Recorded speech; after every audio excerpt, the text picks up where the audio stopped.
Pieter Bruegel was among the most significant artists of Dutch and Flemish Renaissance painting, a painter and printmaker, known for his landscapes and peasant scenes, so-called genre painting. He was a pioneer in presenting both types of subject as large paintings. He was a formative influence on Dutch Golden Age painting and later painting in general in his innovative choices of subject matter, as one of the first generation of artists to grow up when religious subjects had ceased to be the natural subject matter of painting. He also painted no portraits, the other mainstay of Netherlandish art. After his training and travels to Italy, he returned in 1555 to settle in Antwerp, where he worked mainly as a prolific designer of prints for the leading publisher of the day.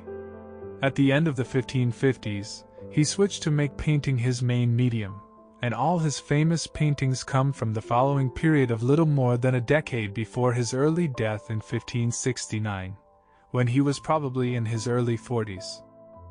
In the 20th and 21st centuries, Bruegel's works have inspired artists in both the literary arts and in cinema. His painting Landscape with the Fall of Icarus, now thought only to survive in copies, is the subject of the final lines of the 1938 poem, Musée des Beaux-Arts, by W. H. Auden. Russian film director Andrei Tarkovsky refers to Bruegel's paintings in his films several times, notably in Solaris and The Mirror. Director Lars von Trier also uses Bruegel's paintings in his film Melancholia.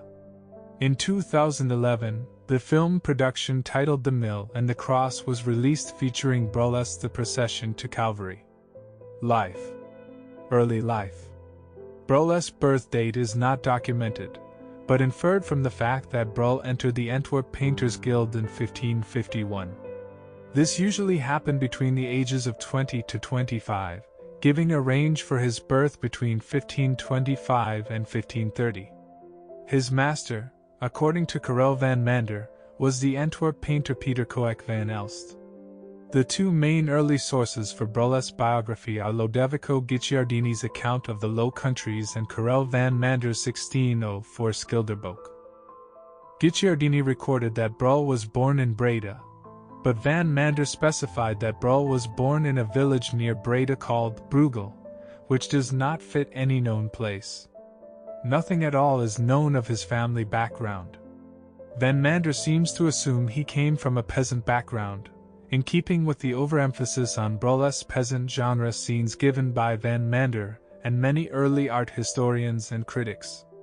In contrast, scholars of the last 6 decades have emphasized the intellectual content of his work and conclude, there is, in fact, every reason to think that Pieter Bruegel was a townsman and a highly educated one, on friendly terms with the humanists of his time, ignoring van Mander's dorp and just placing his childhood in Breda itself. Breda was already a significant center as the base of the House of Orange-Nassau, with a population of some 8,000, although 90% of the 1,300 houses were destroyed in a fire in 1534. However, this reversal can be taken to excess. Although Bruegel moved in highly educated humanist circles, it seems, he had not mastered Latin, and had others add the Latin captions in some of his drawings. Between 1545 and 1550 he was a pupil of Pieter Coec, who died on December 6, 1550. However, before this, Bruegel was already working in Mechelen, where he is documented between September 1550 and October 1551 assisting Peter Baltens on an altarpiece, painting the wings in grisaille. Bruegel possibly got this work via the connections of Mayken Verhulst, the wife of Pieter Coec. Mayken's father and 8 siblings were all artists or married an artist, and lived in Mechelen. Travel. In 1551 Bruegel became a free master in the Guild of St. Luke of Antwerp. He set off for Italy soon after, probably by way of France. He visited Rome and, rather adventurously for the period, by 1552 he had reached Reggio Calabria at the southern tip of the mainland, where a drawing records the city in flames after a Turkish raid. He probably continued to Sicily, but by 1553 was back in Rome. There he met the miniaturist Giulio Clovio, whose will of 1,578 lists paintings by Bruegel, in one case a joint work. These works, apparently landscapes, have not survived, but marginal miniatures and manuscripts by Clovio are attributed to Bruegel. He left Italy by 1554, and had reached Antwerp by 1555, when a set of prints to his designs known as the Large Landscapes were published by Hieronymus Koch, the most important print publisher of Northern Europe. Bruegel's return route is uncertain, but much of the debate over it was made irrelevant in the 1980s when it was realized that the celebrated series of large drawings of mountain landscapes thought to have been made on the trip were not by Bruegel at all. However, all the drawings from the trip that are considered authentic are of landscapes. Unlike most other 16th-century artists visiting Rome, he seems to have ignored both classical ruins and contemporary buildings. Antwerp and Brussels. From 1555 until 1563, Bruegel lived in Antwerp, then the publishing center of Northern Europe, mainly working as a designer of over 40 prints for Koch, though his dated paintings begin in 1557. With one exception, Bruegel did not work the plates himself, but produced a drawing which Koch's specialists worked from. From 1559, he dropped the H from his name and signed his paintings as Bruegel. His relatives continued to use Bruegel or Bruegel. He moved in the lively humanist circles of the city, and his change of name in 1559 can be seen as an attempt to Latinize it. At the same time, he changed the script he signed in from the Gothic blackletter to Roman capitals. In 1563, he married Pieter Coec van Elst's daughter Maken Coec in Brussels, where he lived for the remainder of his short life. While Antwerp was the capital of Netherlandish commerce as well as the art market, Brussels was the center of government. Van Mander tells a story that his mother-in-law pushed for the move to distance him from his established servant girl mistress. By now painting had become his main activity, and his most famous works come from these years. His paintings were much sought after, with patrons including wealthy Flemish collectors and Cardinal Granvelle, in effect the Habsburg chief minister, who was based in Mechelen. Bruegel had two sons, both well known as painters, and a daughter about whom nothing is known. These were Pieter Bruegel the Younger and Jan Bruegel the Elder. He died too early to train either of them. He died in Brussels on September 9, 1569, and was buried in the Kapellenkirk. Van Mander records that before he died he told his wife to burn some drawings, perhaps designs for prints, carrying inscriptions, which were too sharp or sarcastic, either out of remorse or for fear that she might come to harm or in some way be held responsible for them, which has led to much speculation that they were politically or doctrinally provocative, in a climate of sharp tension in both these areas. Historical background. Bruegel was born at a time of extensive change in Western Europe. Humanist ideals from the previous century influenced artists and scholars. Italy was at the end of its high renaissance of arts and culture, when artists such as Michelangelo and Leonardo da Vinci painted their masterpieces. In 1517, about 8 years before Bruegel's birth, Martin Luther created his 95 Theses and began the Protestant Reformation in neighboring Germany. Reformation was accompanied by iconoclasm and widespread destruction of art, including in the Low Countries. The Catholic Church viewed Protestantism and its destructive iconoclasm of art as a threat to the Church.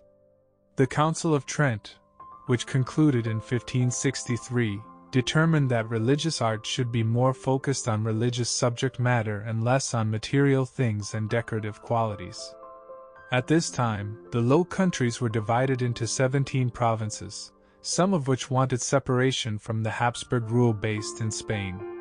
The Reformation meanwhile produced a number of Protestant denominations that gained followers in the 17 provinces, influenced by the newly Lutheran German states to the east and the newly Anglican England to the west. The Habsburg monarchs of Spain attempted a policy of strict religious uniformity for the Catholic Church within their domains and enforced it with the Inquisition, increasing religious antagonisms and riots, political maneuverings, and executions eventually resulted in the outbreak of the 80 Years' War. In this atmosphere, Bruegel reached the height of his career as a painter. 2 years before his death, the 80 Years' War began between the United Provinces and Spain. Although Bruegel did not live to see it, 7 provinces became independent and formed the Dutch Republic, while the other 10 remained under Habsburg control at the end of the war. Subjects: peasants. Pieter Bruegel specialized in genre paintings populated by peasants, often with a landscape element, though he also painted religious works. Making the life and manners of peasants the main focus of a work was rare in painting in Bruegel's time, and he was a pioneer of the genre painting. Many of his peasant paintings fall into 2 groups in terms of scale and composition, both of which were original and influential on later painting.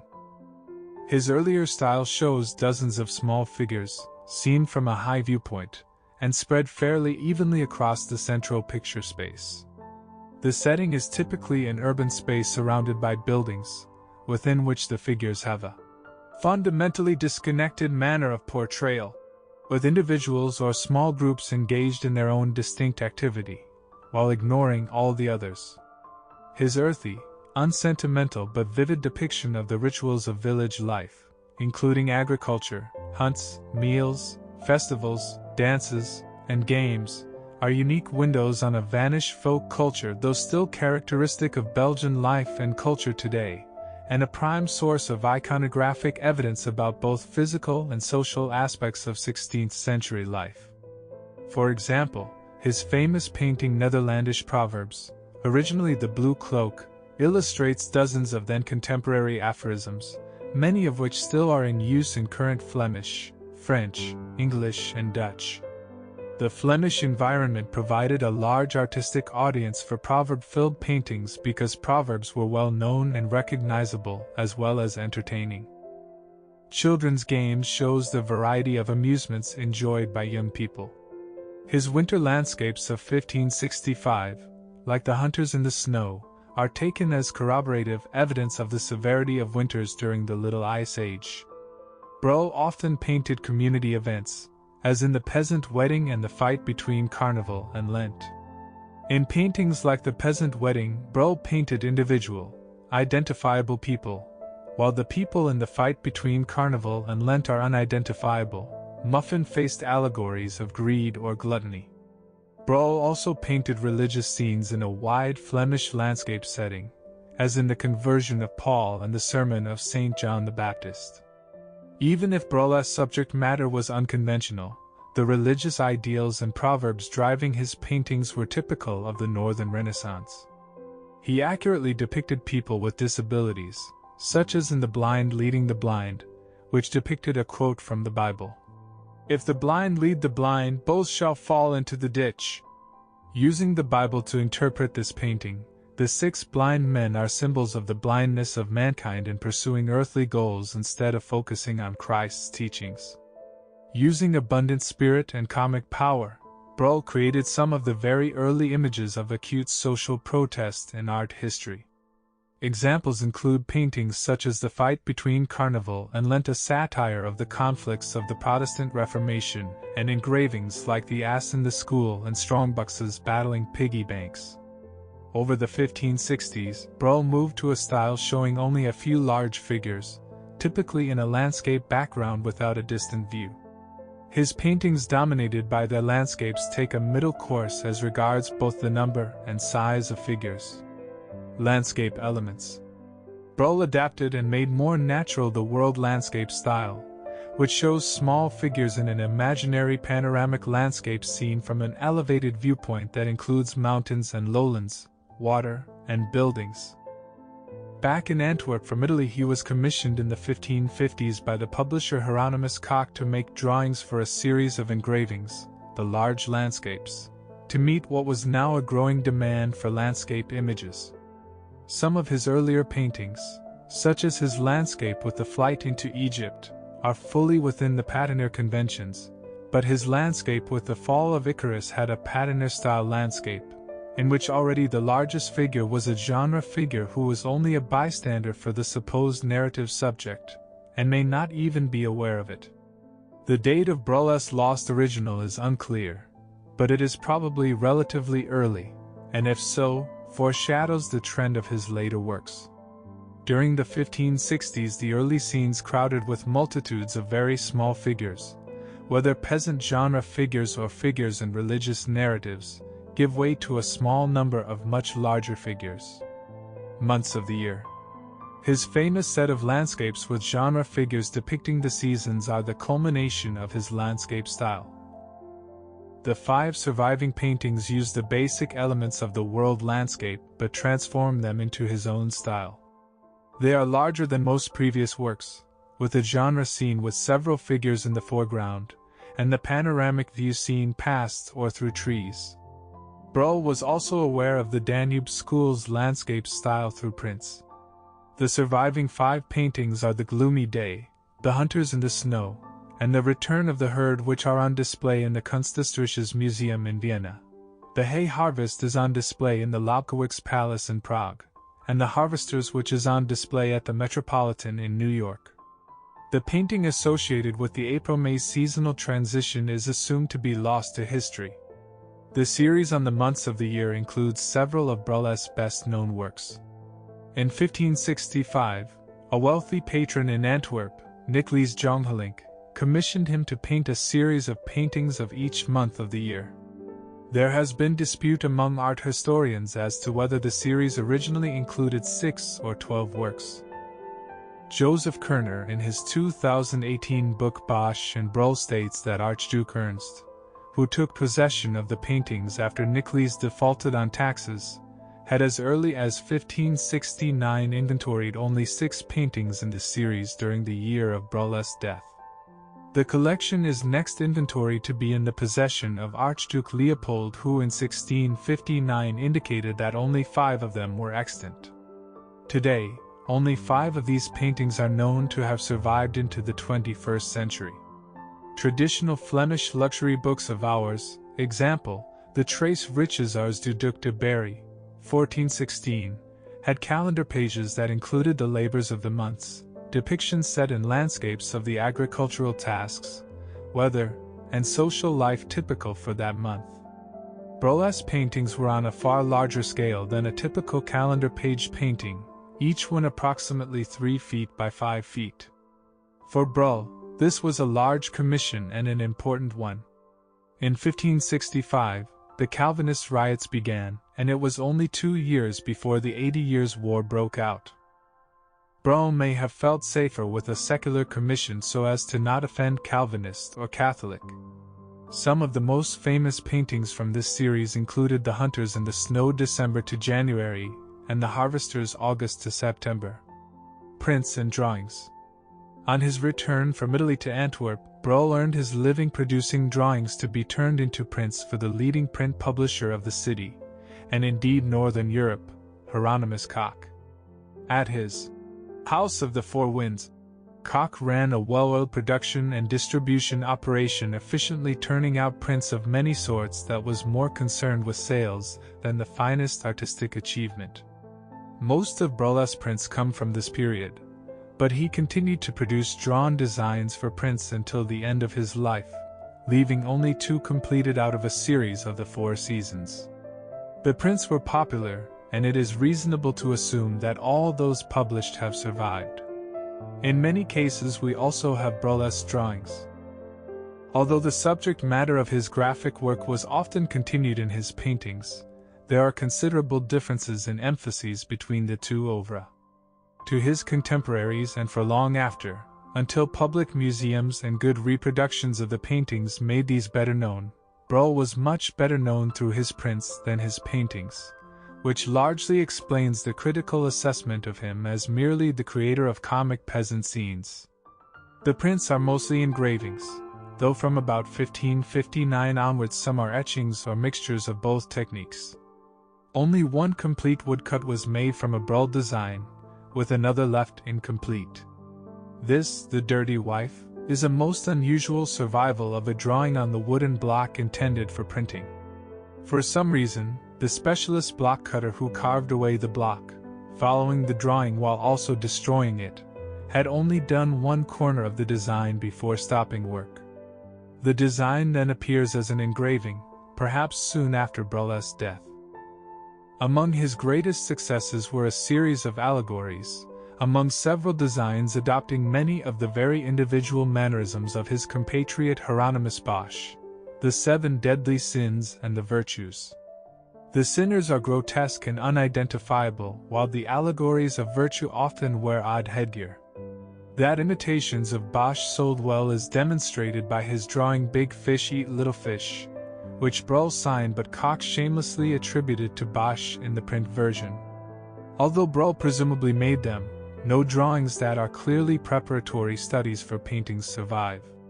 Most surviving drawings are finished designs for prints, or landscape drawings that are fairly finished.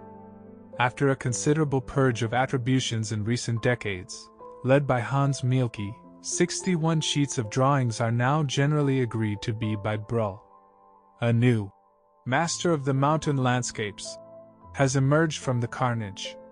Mielke's key observation was that the lily watermark on the paper of several sheets was only found from around 1580 onwards, which led to the rapid acceptance of his proposal.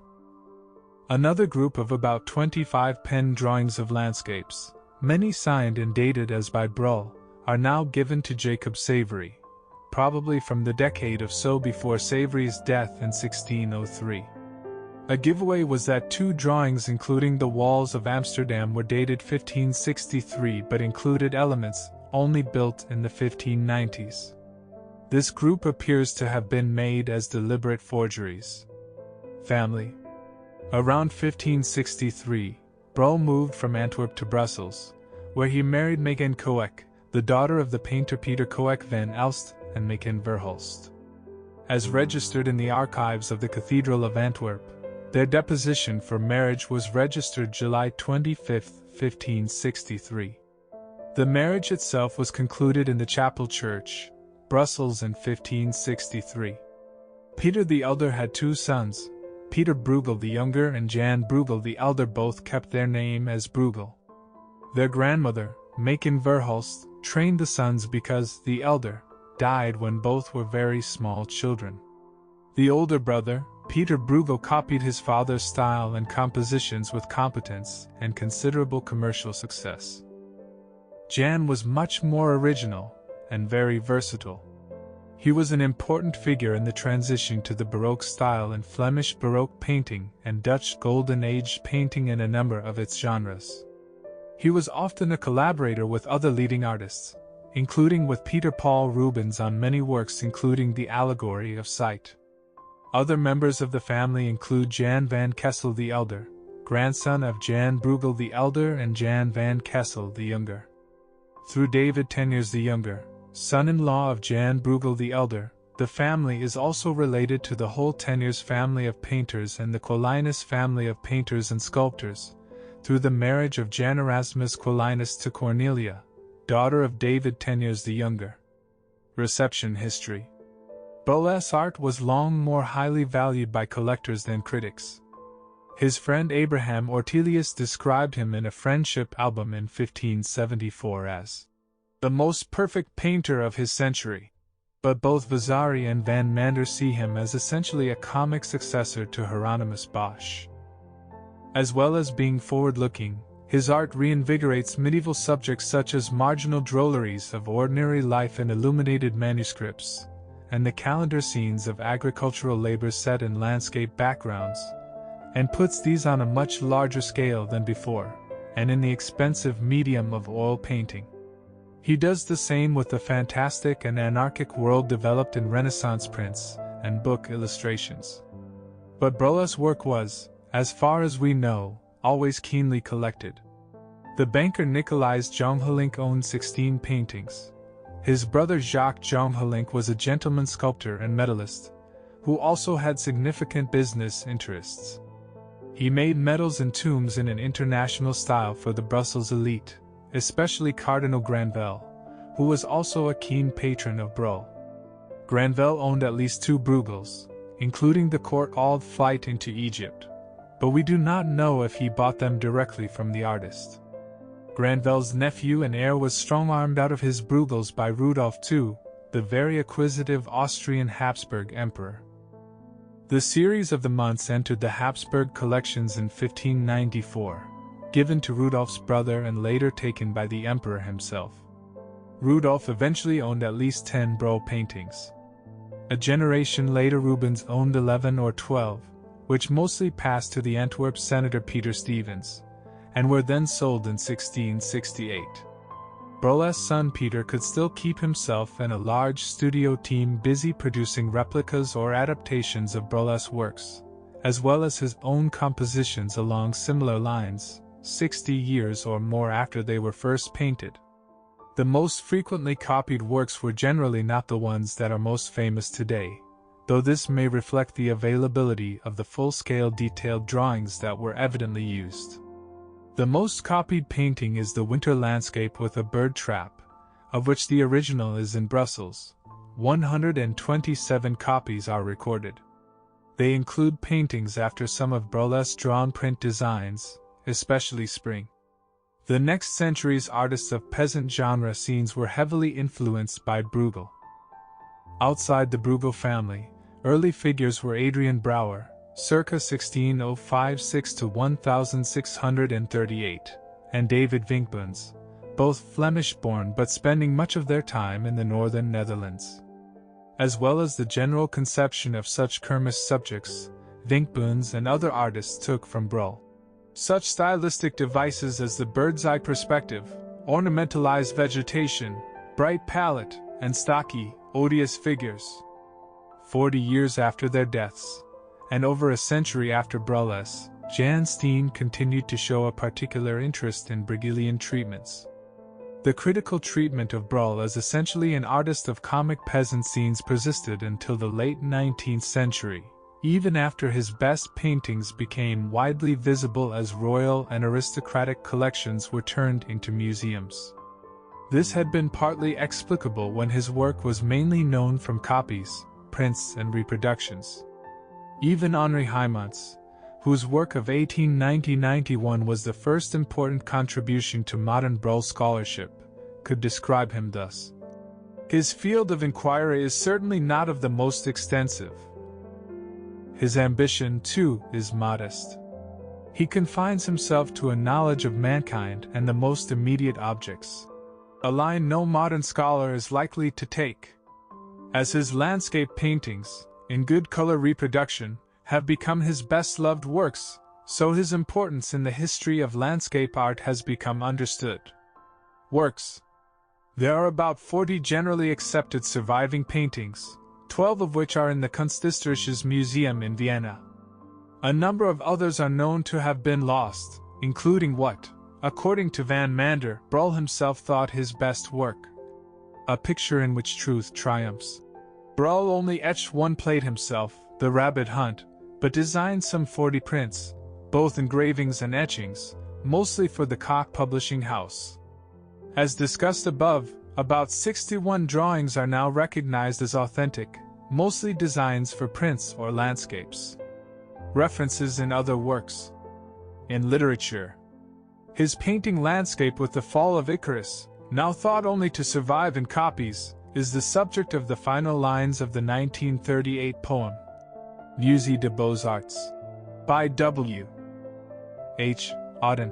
In Bruegel's Icarus, for instance, how everything turns away quite leisurely from the disaster. The ploughmen have heard the splash, the forsaken cry, but for him it was not an important failure. The sun shone as it had to on the white legs disappearing into the green water, and the expensive delicate ship that must have seen something amazing, a boy falling out of the sky, had somewhere to get to and sailed calmly on. It also was the subject of a 1960 poem by William Carlos Williams, and was mentioned in Nicholas Regg's 1976 science fiction film The Man Who Fell to Earth. Further, Williams' final collection of poetry alludes to a number of Bruegel's works. Bruegel's painting Two Monkeys was the subject of Wisława Szymborska's 1957 poem. Bruegel's Two Monkeys. Seamus Heaney refers to Bruegel in his poem, The Seed Cutters. David Jones alludes to the painting The Blind Leading the Blind in his World War I prose poem in parenthesis. The stumbling dark of the blind, that Bruegel knew about ditch circumscribed. Michael Frayn, in his novel Headlong, imagines a lost panel from the 1565 series resurfacing unrecognized, which triggers a mad conflict between an art lover and the boor who possesses it. Much thought is spent on Bruegel's secret motives for painting it. Author Don DeLillo uses Bruegel's painting The Triumph of Death in his novel Underworld and his short story, Pavko at the Wall. It is believed that the painting The Hunters in the Snow influenced the classic short story with the same title written by Tobias Wolff and featured in The Garden of the North American Martyrs. In the foreword to his novel The Folly of the World, author Jesse Bullington explains that Bruegel's painting Netherlandish proverbs not only inspired the title but also the plot to some extent. Various sections are introduced with a proverb depicted in the painting that alludes to a plot element. Poet Sylvia Plath refers to Bruegel's painting The Triumph of Death in her poem, Two Views of a Cadaver Room, from her 1960 collection The Colossus and Other Poems. In film, Russian film director Andrei Tarkovsky refers to Bruegel's paintings in his films several times, notably in Solaris and The Mirror. Director Lars von Trier also uses Bruegel's paintings in his film Melancholia. This was used as a reference to Tarkovsky's Solaris, a movie with related themes. His 1564 painting The Procession to Calvary inspired the 2011 Polish-Swedish film co-production The Mill and the Cross, in which Bruegel is played by Rutger Hauer. Bruegel's paintings in the Kunsthistorisches Museum are shown in the 2012 film Museum Hours, where his work is discussed in casual conversations between a security guard at the museum and a visitor from Montreal visiting a hospitalized relative, and taking time off between hospital visits to go to the museum. Some attention is given to tour guides making presentations about some of the Bruegel paintings.